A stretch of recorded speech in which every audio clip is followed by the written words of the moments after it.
Bueno, pues vamos a hablar, si queréis, de los alfaques ya, del camping de los alfaques.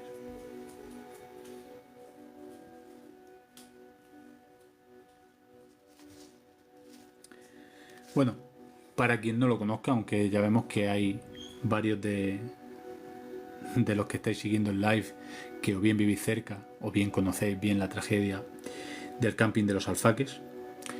La tragedia sucedió, como muchos sabéis, el 11 de julio de 1978. Una cisterna cargada con propileno líquido, que había sido cargada en la refinería de Tarragona, tenía una capacidad para 19 toneladas de este material, pero había sido cargada con 25 toneladas. Iba sobrecargada y, y el calor, este fue siempre el,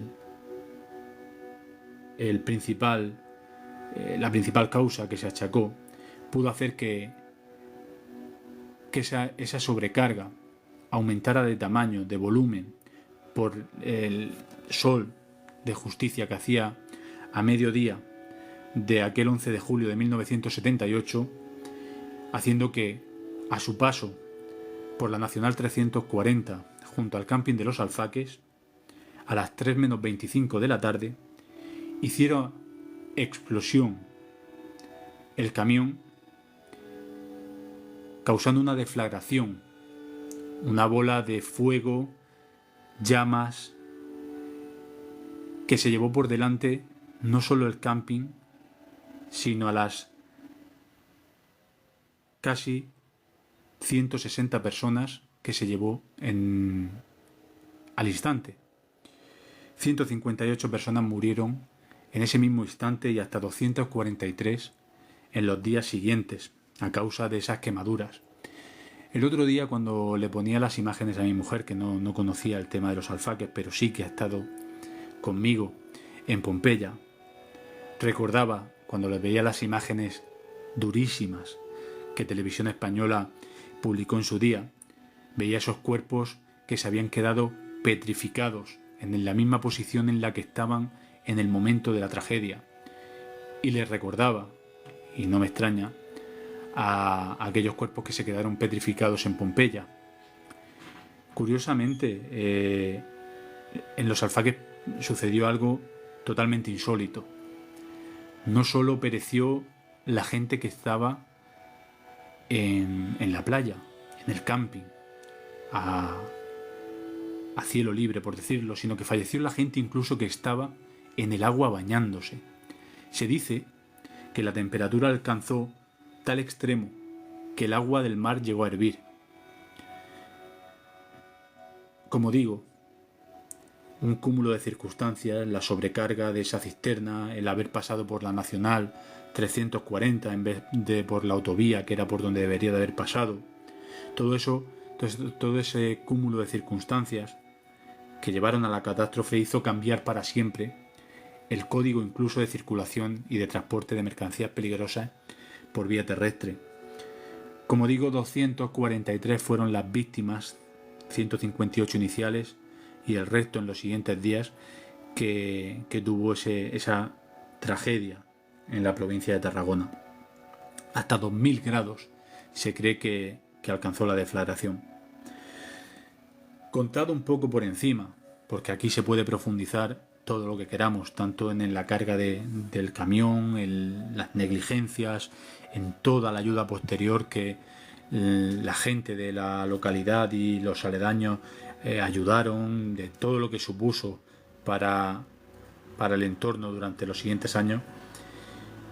Tenemos que pasar al tema sobre el que estábamos hablando, que es el tema de las apariciones, de los testimonios que dicen ver una serie de espectros que parecen haberse quedado anclados en un lugar. Antes os voy a leer y ahora voy a contar algunos de los testimonios que hay recogidos. Yo vi niños caminando en la carretera nacional 340 a la altura del camping, a las 2 de la noche. Y a esto me refiero con los avistamientos, con los testimonios que estamos recogiendo.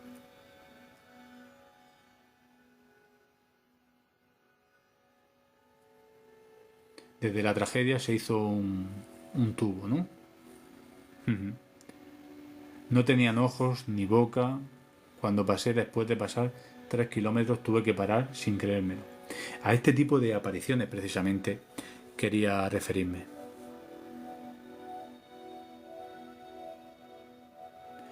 Sí, el conductor se dice, pero esto claro se dice a posteriori, que pudo pasar por la Nacional 340 para ahorrarse el peaje que le correspondía. Al final las tragedias suceden por un cúmulo de circunstancias, no solo por una. Evidentemente, si esa cisterna, en vez de cargarla con 25 toneladas, se lo hubiese cargado con 19, probablemente el aumento de volumen por el calor que pega, por el sol que pega a mediodía en julio, no hubiese provocado esa deflagración. A diferencia, esto me viene un poco por deformación profesional, pero la diferencia entre explosión y deflagración simplemente está en la velocidad que alcanza el movimiento mecánico. Entonces, cuando es una detonación, sería mucho peor. Habría arrastrado los cuerpos y no los habría quemado como lo hicieron. Como bien nos está contando aquí Quetzal, él se ha encontrado con esta comitiva de espectros que parecen estar a un lado de la carretera. Hay quien incluso dice verlos vestidos de playa, familias enteras, que parecen portar hamacas, que parecen portar sombrillas. Algo que podría ser inusual por la madrugada, pero podría también ser algo normal, por ejemplo, en época estival, si se han desplazado y portan esas sombrillas desde los vehículos o desde las casas de los vecinos. Pero lo paranormal, lo sobrenatural, lo misterioso ocurre cuando aquellos que lo han visto, y nos cuenta Quetzal que a él le ha pasado, pasan con su vehículo junto a esa gente que espera a un lado de la carretera con sus utensilios de playa y se dan cuenta que ninguno de ellos tiene rostro.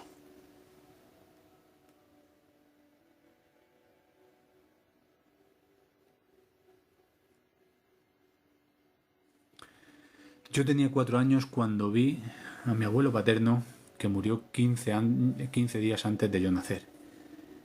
Nos dice Emilia. Sí, Emilia, pero hoy no, el tema no es apariciones de seres queridos o conocidos, sino espectros que se han quedado anclados al lugar de la tragedia, a un lugar en el que siempre hacen el mismo movimiento, el mismo recorrido. No conocen a aquellos que pasan por la carretera. De hecho, nadie los conoce a ellos, pero se han quedado como una especie de bucle interminable en el que parecen estar haciendo aquello que o bien tenían pendiente de hacer en su día, en el día en el que sucedió la tragedia, o bien aquello que estaban haciendo.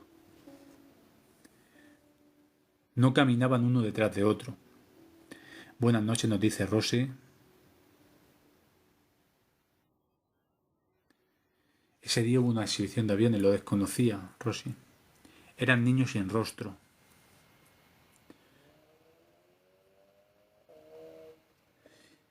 Rosy, al final, en la tragedia, Rosy se está refiriendo, imagino, al tema, porque ahora estamos en los alfaques, pero para los que os hayáis incorporado ahora, antes de hablar de la tragedia y los espectros de los alfaques, hemos hablado del accidente de los rodeos.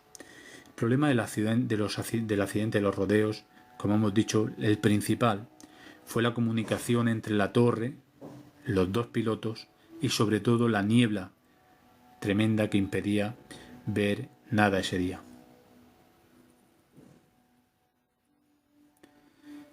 No dejan de ser energías como lo somos nosotros, nos dice Pedrito, que como, insisto, os he comentado antes, tiene un grupo de investigación paranormal y está acostumbrado a estos temas.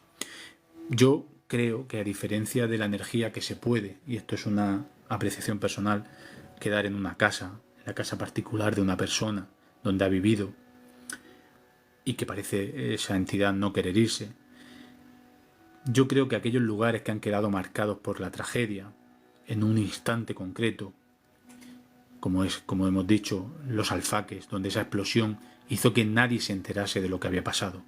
Esa gente murió sin saber que había muerto. Esa gente recibió una bola de fuego que no les permitió darse cuenta de lo que había sucedido. De hecho, como hemos dicho, quedaron petrificados en la misma posición en la que estaban. De alguna forma, esa liberación de energía tan rápida, tan contundente, hace que de alguna forma se hayan quedado anclados a ese lugar para siempre, y hacen ese tipo de comitivas que parecen tener un cometido, un recorrido concreto, y que por algún motivo siguen haciéndolo año tras año, mes tras mes, día tras día, durante años.